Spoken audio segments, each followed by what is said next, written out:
Hello everyone, welcome back to my channel. So today guys, we are going to put in a protective style. So last week I told you guys a few of the things that I do to protective style my hair. I did that within that past 2 weeks, and now it's time to actually do a protective style and put these away. So we're going to braid. The first thing I'm gonna do guys is show you the product I use. I'm using this TGIN butter, which is amazingly thick.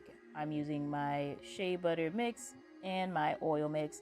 What I'm gonna do is actually separate my hair into section where I'm going to have individual braids, and I'm going to also that back section that's big by itself. I'm going to braid those back so I don't have to do as many loose braids. So the first thing you want to do is actually put in as much moisture as you can to get your hair super hydrated, so you can make sure that moisture is in there before you braid. So I'm going to do these in all those individual sections in my hair where I put in a lot of the TGIN. Then I'm going to put some shea butter to seal everything in, so that way all the moisture that I put in there, it's completely sealed in. I'm going to actually do twists with these small twists in each section so I can do my individual twists.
So now that I have all my twists, the front, the back, I'm going to go ahead and actually do the middle part, and I'm going to put a heap of moisturizing butter in there again guys, just to make sure it's all moisturized, it's all in there. And make sure when you have such a big section, make sure that you go all over those section, the middle and the outside, that everywhere is moisturized. And once I part each section, I do put in a little bit of more extra moisturizer, and after that I'll do the same thing, go ahead and get my shea butter and sealed everything in. Just make sure I finger detangle and detangle it again. I have less tangle and I can get a good braid out of it, and then I'm just gonna braid these back all the way through. Now one of the things I did want to show you guys that I did do for these is actually connect these braids. So once I have the first one done, I'm gonna go and section off the second one and actually start the new braid. Once I braid it all the way back, at the end I will connect it with the last braid, and that's how I did all of the braids in the back. And at the end of those, once I have that last braid done, it's completed,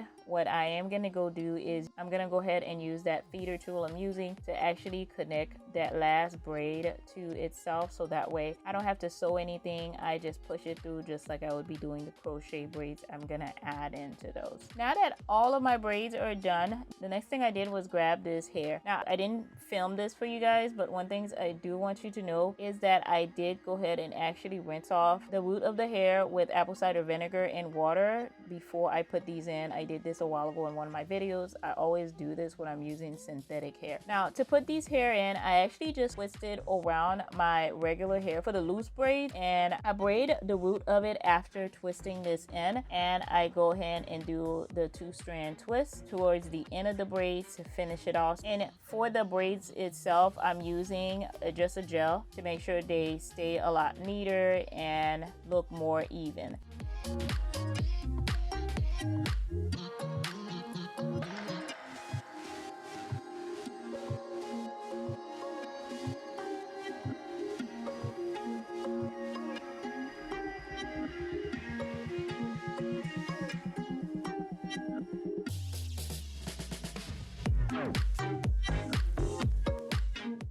Now, what I did want to show you guys is how I'm doing this. I hope I'm getting a close enough view for you guys. All I did was twist the hairs around my regular hair, took the 2 individual twists and I twist them around and I crisscross over as I'm twisting it. That way it looked more realistic at the root of your hair. It just looks like it's the same hair wrapped around, and that's how I did all of the individual braids going all around my hair, the front, the side, and the back, guys.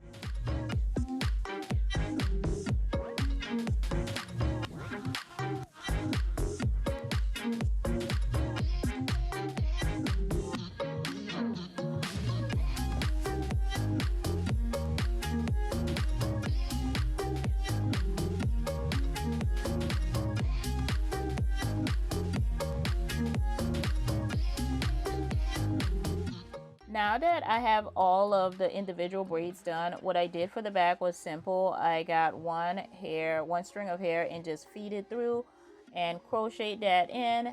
And once I had all of them in there, all I did was do 2 strand twists with each one of those hairs. So it's pretty standard, crochet it through, and actually I would crochet just one in, but I'll take 3 pieces of hair at the time and actually twist those so it'll look more even, it'll look more filled in. So once you're done putting all of those braids in through, you just take 3 pieces and you twist that. You don't have to wrap them around because you're not doing individual hair, so this goes by a lot quicker.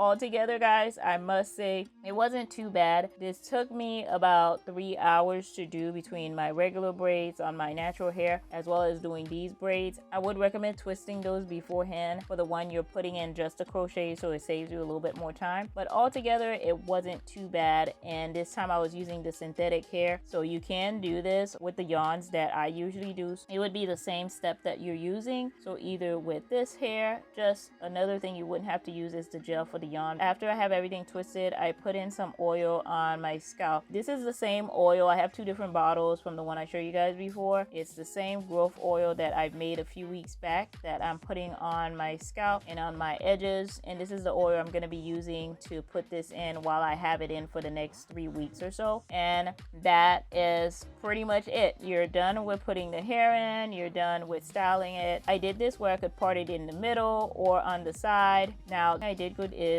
chip the ends of these. I cut them off because I did have a lot of those ends that were looking pretty fray out, so I went ahead and just evened them out, make them look a lot nicer by cutting those off. It just takes a minute to do this. If you want, you can go ahead and do the hot water method where you stick those in boiling water after you're done, but this works just fine because these braids are super light, super easy to put in, and they're not a lot of work at all. The last thing I did was put in just a few jewelries. I didn't want a lot of accessories, so I just added a lot of those little hair jewelries, but you can put in a lot more. You can do so much more with this. This time I just wanted something simple to add on and just makes it pop a little bit, and I'm only using the gold one, so I didn't use any other jewelry. And pretty much, guys, that's it. It looks cute. I absolutely love the result of it and the finishing touch of it and how the roots look overall for a first try doing it with this method. So I do want to say, guys, if you haven't already, of course, subscribe to my channel and click the little notification bell so you'll always know when I have new videos out. Leave all of your comments down below, guys, and go over and watch my last video.